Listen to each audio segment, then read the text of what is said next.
নমস্কার, আমি কেয়া। আপনারা দেখছেন ক্লোরোফিল টিপস।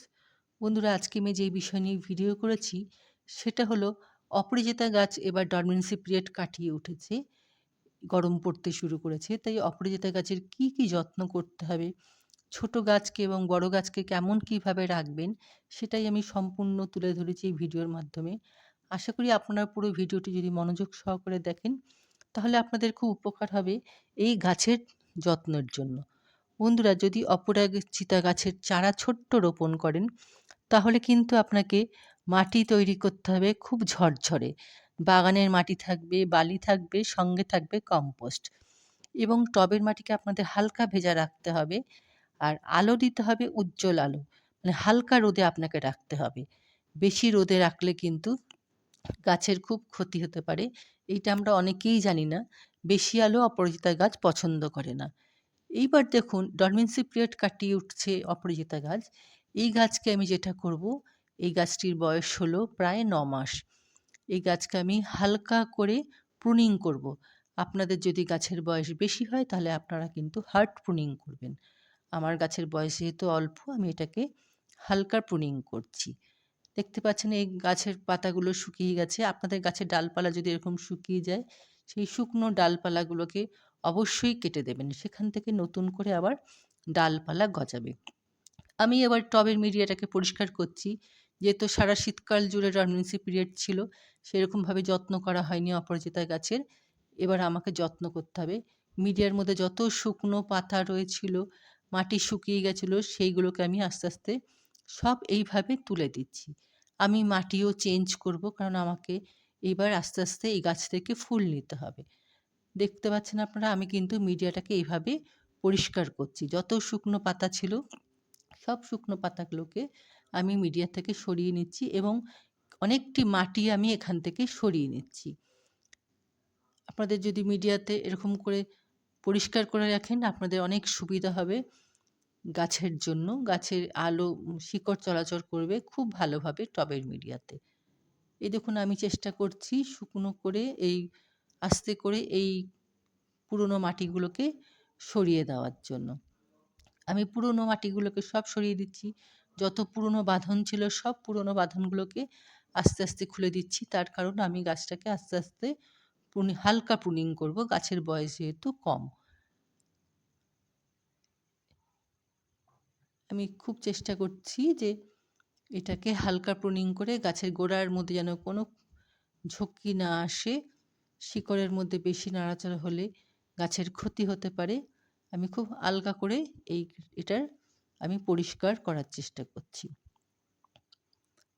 আর যত পুরনো মাটি আমি সব আলগা করে এইভাবে তুলে নিচ্ছি। দেখুন,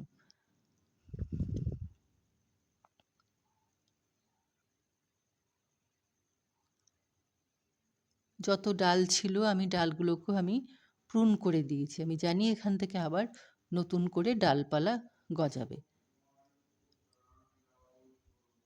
এইবার আমি কি খাবার দেব দেখুন। এই খাবারটি দিচ্ছি। ওপরে যেটা দেখতে পাচ্ছেন এইটা কিন্তু হলো হাড় গুঁড়ো। এখানে ঠিক ১ মুঠো, এটা হলো ঠিক ১ মুঠ হাড় গুঁড়ো রয়েছে। এইবার দিচ্ছি আমি, এটা হলো সর্ষের খোল, এইটা হলো ভার্মি কম্পোস্ট, এইটা হলো নিম খোল, এটা হলো শুকনো চা পাতা, আর দিচ্ছি কয়েকটি ডিএপির দানা। এই সম্পূর্ণটি আমি ভালো করে মিক্সড করে নিচ্ছি। আমি কিন্তু প্রত্যেকটাই দিচ্ছি নাইট্রোজেন এবং ফসফরাসের উৎস, যাতে গাছ আমার খুব তাড়াতাড়ি বৃদ্ধি হয়, কাণ্ড মোটা হয় এবং অনেক যেন ডালপালা আসে। প্রত্যেকটি আমি এইভাবে মিশিয়ে দিলাম। দেখুন আমি কেমন করে মেশাচ্ছি। এইভাবে মেশাবেন, মিক্সিংটা যেন খুব ভালো মতন হয়।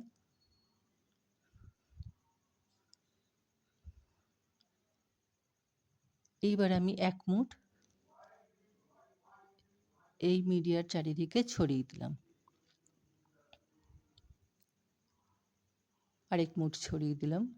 গাছের বয়স অনুযায়ী আমি ২ মুঠ খাবার দিলাম। এইরকম ঠিক খাবার আমি পরের মাসেও আমি এইভাবে খাবারটি দেব। আমার এই মুহূর্তে দরকার গাছের গ্রোথ।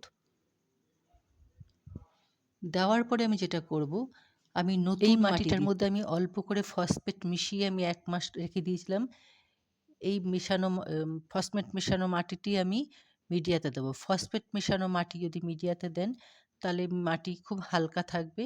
তারপর আমি জল ঢেলে দিলাম। এরকমভাবে খাওয়ার কিন্তু আমি দেবো ঠিক পরের মাসে। কিন্তু আমি মাটি আর আলাদা করে আর দেব না। বন্ধুরা, এইভাবে যদি আপনাদের পুরনো অপরাজিতা গাছ থাকে, তাহলে কিন্তু আপনারা অবশ্যই এইভাবে পরিচর্যা করলে দেখবেন নতুন করে গাছ আবার বৃদ্ধি হবে, নতুন ডালপালা নিয়ে আসবে। আর এই ডগাগুলোকে এইভাবে যদি আপনারা কেটে দেন, তাহলে এখান থেকে নতুন নতুন আবার ডগা আসবে, গাছ ভরে উঠবে।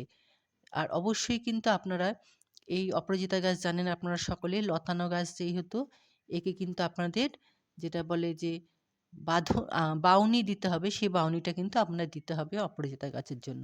এবং হালকা আলোতে রাখবেন, ৪ থেকে ৫ ঘন্টা যেন অপরাজিতা গাছ রোদ পায়। এর থেকে বেশি রোদ পেলে গাছের কিন্তু পাতা হলুদ হয়ে যাওয়ার সম্ভাবনা থাকে। পাতা যদি কখনো হলুদ হয়ে যায়, তাহলে কিন্তু আবার একবার করে খাবার দেবেন। খাবার পেলেই গাছের পাতা আবার নতুন করে সবুজ হয়ে যাবে। বন্ধুরা, আমার এই ছোট্ট ভিডিওটি আপনাদের সকলের কেমন লাগলো, যদি আপনারা আমাকে কমেন্টের মাধ্যমে জানান, তাহলে আমার খুব ভালো লাগবে আরেকটি নতুন ভিডিও করার জন্য। আজ তাহলে আমি আসি। আপনারা সকলে ভালো থাকুন, সুস্থ থাকুন, আর বাগান নিয়ে মেতে থাকুন। আর আমাকে সাবস্ক্রাইব করতে একদম ভুলবেন না। আজ তাহলে আমি চলি। টাটা।